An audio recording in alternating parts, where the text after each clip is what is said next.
6వ భాగం కంది మల్లయ్యపల్లి పెదకొమర్ల జీవితం.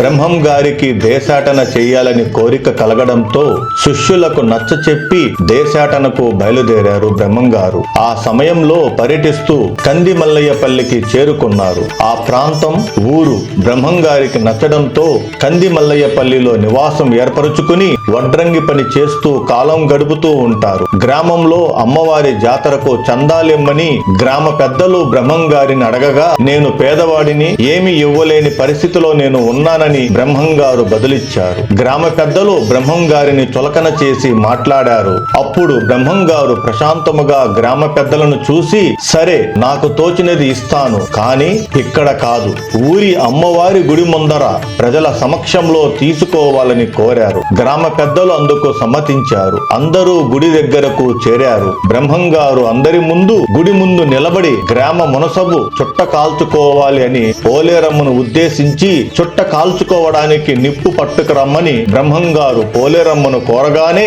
అదృశ్య రూపంలో అమ్మవారు నిప్పు పట్టుకుని వస్తారు. గ్రామ మునసబు గ్రామ ప్రజలు దిగ్భ్రాంతి చెంది బ్రహ్మం గారి మహిమలను తెలుసుకుని క్షమాపణలు కోరగా బ్రహ్మం గారు వారందరినీ క్షమిస్తారు. ఆ రోజు నుండి గ్రామ ప్రజలందరూ దైవంగా భావిస్తారు. గ్రామస్తులందరికీ బ్రహ్మం గారు ధర్మ బోధనలను చెప్పడం మొదలు పెడతారు. ఈ విషయం చుట్టూ ఉన్న గ్రామ ప్రజలకు తెలియడంతో బ్రహ్మం గారి ధర్మ బోధనలను వినడానికి, బ్రహ్మం గారి ఆశీర్వాదములు తీసుకోవడానికి జనులు తరలి వచ్చారు. ఆ తరువాత బ్రహ్మం గారు కంది మల్లయ్యపల్లిని విడిచి మరలా దేశాటన సాగించారు. అలా ప్రయాణిస్తూ పెదకొమర్ల గ్రామానికి చేరుకొని అక్కడ నివసించసాగారు. అక్కడ సామాన్య జీవితాన్ని కొనసాగించారు. ఆ ఊరిలో ఒక భూస్వామి వ్యాధి బారిన పడి మరణించగా అతనిని శ్మశానమునకు తీసుకుని వెళ్తుండగా బ్రహ్మం గారు తన ఇంటి ముందు ఉండి ఏమైనది అని అడగగా, శవాన్ని మోసే వాళ్ళు ఈయన ఈ ఊరిలో భూస్వామి వ్యాధి బారిన పడి మరణించారు, అందుకే శ్మశానమునకు తీసుకుని వెళ్తున్నామని బదులివ్వగా బ్రహ్మం గారు శవాన్ని చూసి, ఇతను మరణించలేదు, క్రిందకు దింపండి అని చెబుతారు. కళ్ళెం బద్దని దింపండి అని వారికి చెబుతారు. వారందరూ బ్రహ్మం గారిపై అవిశ్వాసముతోనే దింపుడు కళ్ళెం వద్ద భూస్వామి శవాన్ని దింపారు. బ్రహ్మం గారు తల నుండి పాదాల వరకు శవాన్ని స్పృశించగానే భూస్వామి జీవించాడు. భూస్వామి జీవించడంతో అక్కడి వారందరినీ ఆశ్చర్యచితుల్ని చేస్తుంది.